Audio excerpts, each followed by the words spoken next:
Truly one of the tourist destination once nasa Iloilo ka. Ito ang Guimaras Island. Tinaguri ang mango capital of the Philippines dahil the island province is famous for producing one of the sweetest mangoes in the world.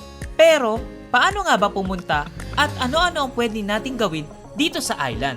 First, bili muna tayo ng boat ticket sa Parola Port, papuntang Hordan Port, Guimaras.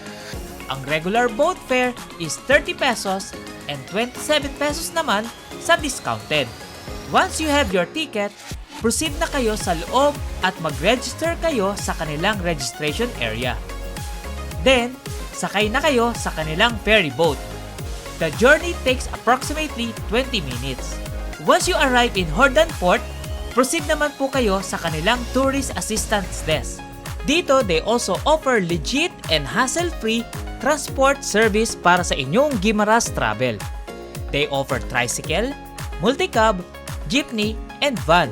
Since 7 packs kami, we selected the multi-cab and the price is 1,600 pesos round trip and whole day na po yun. Ngayon, pupunta kami one of the beaches here in Guimaras, itong 30. Entrance fee is 60 pesos per person. Overnight is 150 per person at kung gusto niyo gumamit ng tent, 300 pesos naman per person. They also offer island hopping tour, nasa 1,500 for 2 hours. Pero, depende pa rin po yan sa dami nyo, kaya kausapin nyo na lang po sila kuya dito sa 30.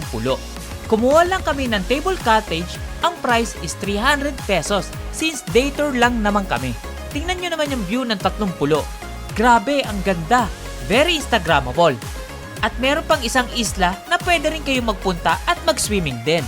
After ng 30, diretso na tayo sa The Pit Stop para itry ang world famous at pinagmamalaki ng Guimaras, ang Mango Pizza. This is it, the Mango Pizza. Sobrang sarap at talagang nag-enjoy kami. We also buy some mango delicacy products. After the pit stop, bumili rin kami dito sa tabing kalsada ng mango shakes at syempre mangoes din. That's it, our Guimaras tour.